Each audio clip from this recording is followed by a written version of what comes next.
Olá, eu sou o professor Thales e nessa aula a gente vai entender por que, por exemplo, em um gráfico da velocidade em função do tempo, toda essa área aqui dentro corresponde numericamente ao deslocamento escalar.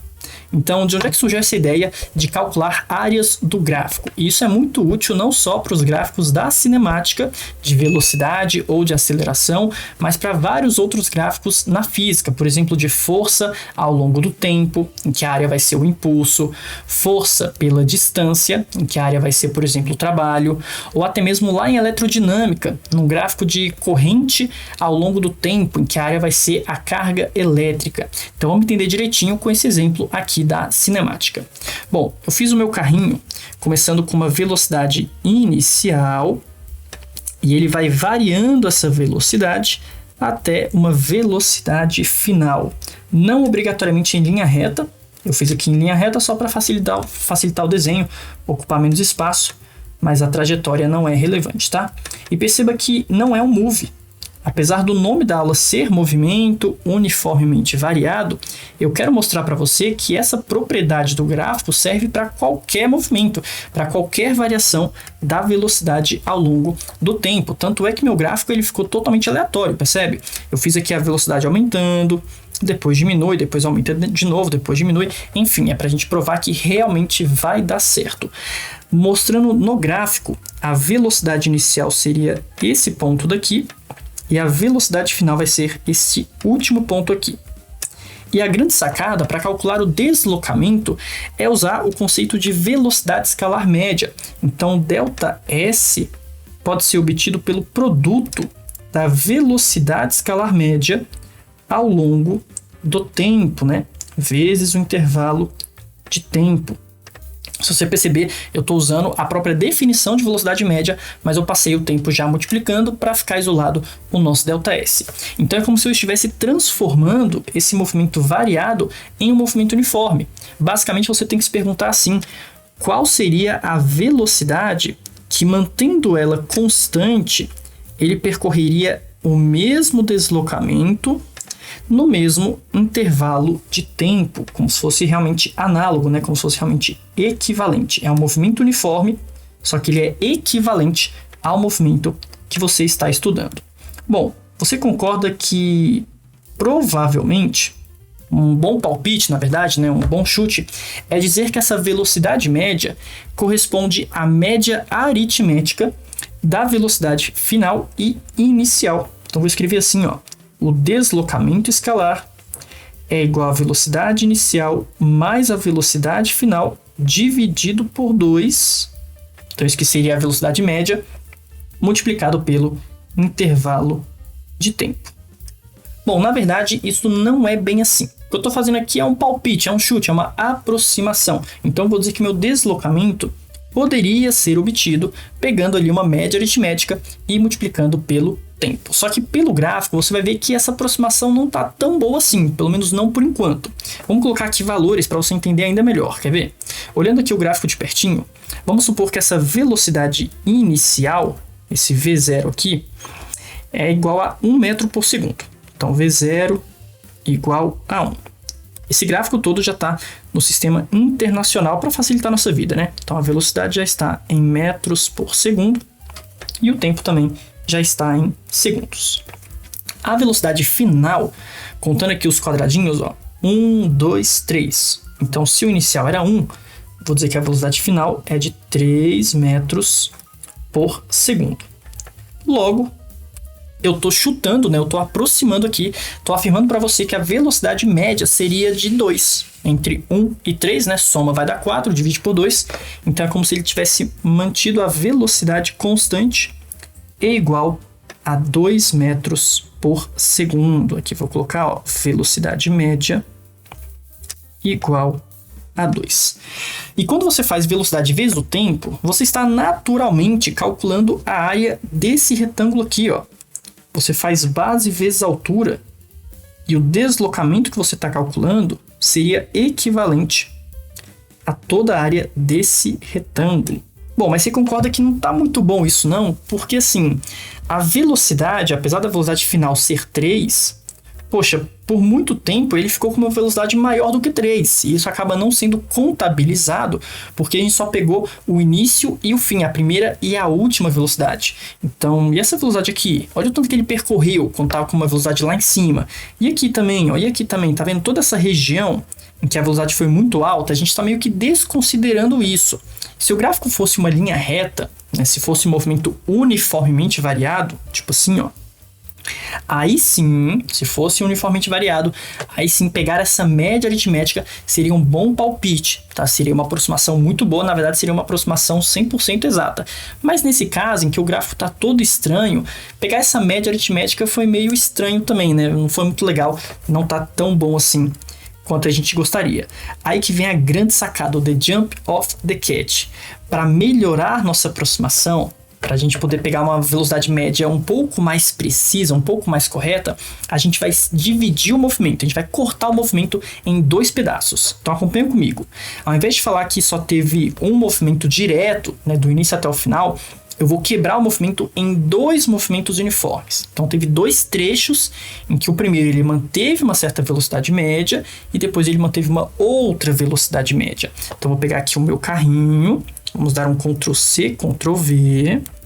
Vou colocar aqui bem no meio do percurso, que seria na verdade na metade do tempo, né, o mais correto. Mas enfim, né, só visualmente aqui eu quero que você enxergue como se ele tivesse mantido uma velocidade média até metade do tempo e depois uma outra velocidade média até a outra metade do tempo, ok? Então, no meu cálculo ficaria assim, ó.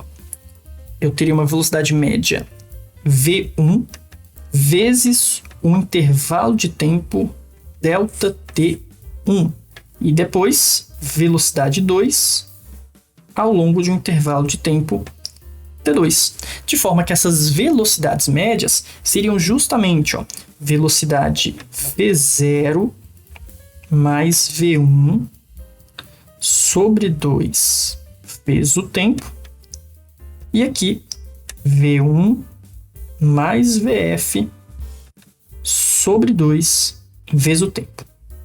Bom, vamos entender isso no gráfico, que vai ficar um pouco mais fácil de enxergar, tá? Deixa eu apagar aqui o que eu tinha feito antes. E basicamente o que eu estou te falando é o seguinte: eu vou pegar essa variação da velocidade e ao invés de usar só o primeiro e o último valor para tentar achar uma velocidade média, eu vou cortar aqui bem na metade e vou fazer primeiro uma velocidade média entre a velocidade 1, esse primeiro valor aqui, V0, e esse próximo valor aqui, ó, que eu estou chamando de V1. E aí, fazendo uma média entre esses 2 valores, aí eu não vou me preocupar mais com os valores exatos não, tá? Só tentar pegar aqui na metade dos dois, tá? Visualmente mesmo, vou tentar cortar bem na metade. Então, a velocidade média entre esse ponto e esse ponto vai ficar mais ou menos por aqui, ó. E aí, durante esse intervalo de tempo, é como se ele tivesse, né, mantido a velocidade constante com esse valor, e o deslocamento seria equivalente a toda a área desse retângulo aqui dentro. Beleza. E depois, na segunda metade do percurso, eu faço uma outra velocidade média, que é justamente entre o V1 e o VF, tá? E fazendo a média entre esses dois, a gente vai ter algo mais ou menos aqui, ó. Tentando cortar bem na metade deles de novo, ó. E a área do gráfico corresponde a esse deslocamento na segunda parte, no segundo trecho. Bom, já ficou um pouco melhor, né? Eu já poderia dizer, por exemplo, que o deslocamento... E aí, você tá gostando do vídeo? Então deixa o like aqui embaixo e já se inscreve no canal para me ajudar a continuar trazendo esse tipo de conteúdo. E se você quiser aprender física comigo em um curso completo, começando do zero, acesse meu site que eu vou deixar aqui na descrição. Muito obrigado e tchau! É aproximadamente a soma da primeira área com a segunda área. Aqui nesse retângulo teria uma área A1, aqui nesse outro retângulo uma área A2, que já não está tão ruim em comparação com a primeira estimativa, né, em que eu fiz o movimento inteiro, do início até o final. Só que ainda dá para melhorar, ainda não está tão bom assim não, me parece que a gente não está pegando aquelas velocidades ainda muito elevadas, né? Eu estou ainda com um erro muito grande em relação ao deslocamento correto. Aí agora eu vou dar uma acelerada na aula, né? Vou dar uma acelerada no vídeo. Ao invés de cortar em 3 pedaços, você percebe que eu poderia cortar em 4, 5, 6 e assim por diante. Vou cortar logo em 6 intervalos de tempo. Vai ficar assim, ó.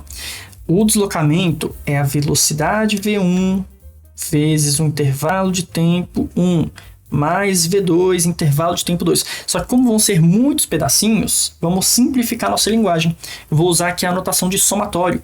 O deslocamento é o somatório das velocidades médias, que eu vou chamar de VI, e os intervalos que eu fui recortando o movimento, que eu vou chamar de ΔTI. Se você não está acostumado, esse izinho, esse índice que eu coloco aqui embaixo, vai representar o 2, o 3, né? O primeiro intervalo, o segundo intervalo, o terceiro intervalo e assim por diante. Como eu cortei em 6 pedaços, então eu vou começar do I igual a 1 até o I igual a 6. Então agora eu vou lá para o meu gráfico e vou recortar 6 pedacinhos de velocidades médias diferentes. Acompanha comigo.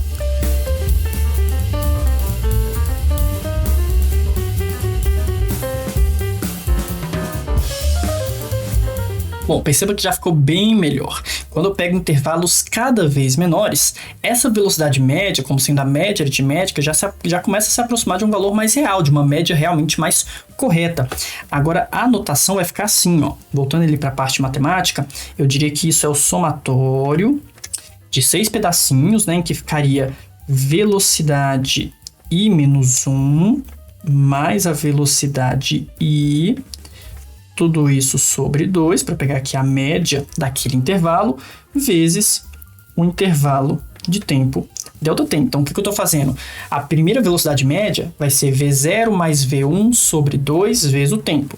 Aí a segunda velocidade média vai ser V1 mais V2 dividido por 2 vezes o tempo. E assim por diante. No final, a gente vai ter uma soma de 6 áreas. Então, vou ter um somatório da primeira área com a segunda, com a terceira e assim por diante. São esses retângulozinhos que eu fui construindo, ó. Aqui vai ser área 1, aqui vai ser área 2, aqui vai ser área 3, área 4, área 5 e área 6. Bom, já está muito legal, só que dá para ficar ainda melhor. E aqui vem a ideia, que talvez você não esteja acostumado, que é a ideia de limite. O que eu vou fazer aqui para ter uma exatidão 100%, para saber o valor exato desse deslocamento, é quebrar o movimento em pedacinhos tão pequenininhos e considerar vários pequenos movimentos uniformes. Então, a cada 1 milésimo de segundo, é como se eu analisasse o movimento uniforme do primeiro ponto para o próximo ponto. E assim eu consigo calcular o deslocamento, supondo que teve uma velocidade média naquele pequeno intervalo. Mas isso na prática vai ser tão pequeno,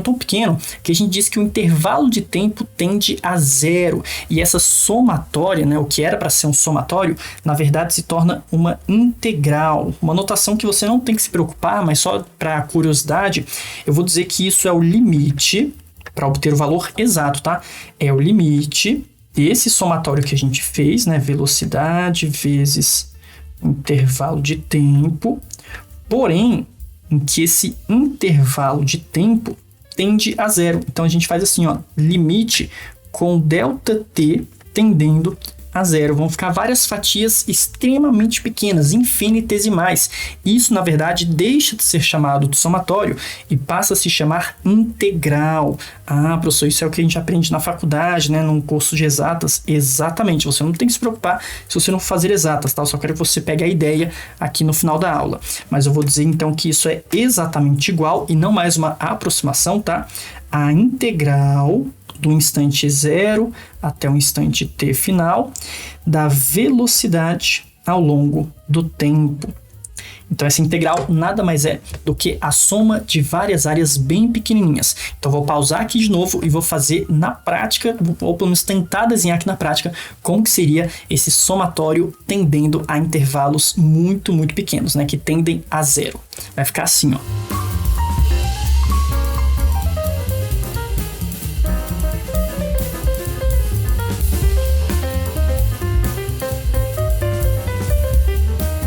E assim, na prática, nós temos toda a área dentro do gráfico. Na verdade, são infinitas áreas bem pequenininhas de retângulos, mas que se encaixam perfeitamente dentro do gráfico. E agora sim, eu posso afirmar que ao invés de somar áreas de retângulos, você pode apenas calcular a área do gráfico da velocidade pelo tempo, obtendo assim o deslocamento escalar. Isso é o que nós chamamos de integral definida. Então, integral definida nada mais é, em outras palavras, tá? Isso aí você pode sair falando para os seus amigos que você já aprendeu. Integral definida nada mais é do que calcular a área do gráfico. A integral mesmo, né, o conceito de integral, que é uma antiderivada, né, integral não definida, isso já é um pouquinho mais complicado, né? Talvez você não consiga entender por agora. Mas integral definida, que é o que eu escrevi aqui, nada mais é do que essa soma de vários e vários pedacinhos bem pequenos. É uma soma infinitesimal. E para facilitar ainda mais essa visualização, eu trouxe um videozinho aqui para você, ó, de uma função também, digamos, aleatória, né, de uma visão de um gráfico qualquer, y em função de x, em que ele vai mostrando essa divisão de intervalos cada vez menores e a área dos retângulos vai se aproximando cada vez mais da área dentro do gráfico. Ele até corta ali entre onde vai começar e onde vai terminar para não ter que pegar o gráfico todo. Dá uma olhadinha. Ele vai dividindo 7 pedaços, 8 pedaços, 9, 10 e assim por diante. E cada vez mais a soma dessas áreas é realmente igual à área debaixo do gráfico. Bom, essa é a beleza de se calcular a área de gráfico e obter uma grandeza relevante, né? Obter ali um deslocamento, uma variação de velocidade, um trabalho, um impulso, enfim. Essa é uma propriedade que você ainda vai usar muito. Não tem que fazer toda essa demonstração para cada exercício, claro que não. Você quer só para matar a sua curiosidade do porquê que a área do gráfico realmente te dá o deslocamento. E uma dica aqui para finalizar, né? Você pode só lembrar da seguinte maneira: velocidade vezes tempo, isso vai ficar o quê? Em unidades de medida. Metros por segundo vezes segundo. Isso não corta segundo com segundo, restando apenas metros? Então você pode pensar assim dessa forma. O que acontece se eu multiplicar esse cara daqui, né, o que está no eixo vertical, por esse cara que está no eixo horizontal? Pensa nas unidades de medida. O que acontece ao multiplicar essas unidades de medida? No final, a resposta é igual à área do gráfico. Um outro exemplo, né, na prática seria um gráfico da corrente elétrica em amperes ao longo do tempo em segundos. Só para te mostrar que esse macete realmente funciona. A corrente elétrica, amperes, multiplicado pelo tempo, vai ficar ampere vezes segundo. Só que o ampere é coulombs por segundo, né? Então fica coulombs por segundo vezes segundo. Opa, corta segundo com segundo, sobrando apenas o coulomb, que é a unidade de carga elétrica. Então, num gráfico de corrente pelo tempo, a área dentro desse gráfico corresponde à carga elétrica total que passou ao longo de um circuito, por exemplo, tá? Essa é a utilidade de entender essa propriedade gráfica. Bom, muito obrigado e até a próxima aula.